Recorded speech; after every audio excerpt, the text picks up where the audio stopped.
Attention to all SSS members at pensioners. Sa mga nagtatanong, ang tanong po niya, paano kapag nawala ang ATM ng SSS pensioner? Sa video na ito, pakitapos hanggang sa dulo para malaman ang buong impormasyon.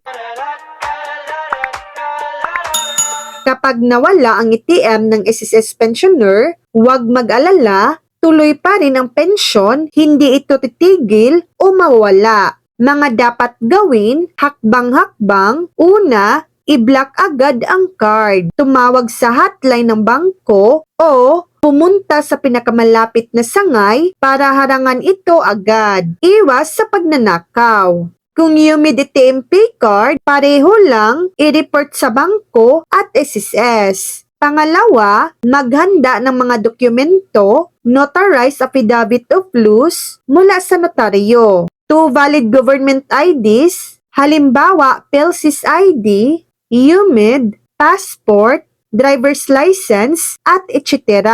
Pangatlo, humingi ng kapalit kung simpleng ATM lang, diretso sa bangko. Kung UMID ATM Pay Card, pumunta sa SSS branch, magpa-replace at sundin ang tagubili ng bangko para ma-activate ang bago. So yan lang po ang latest update.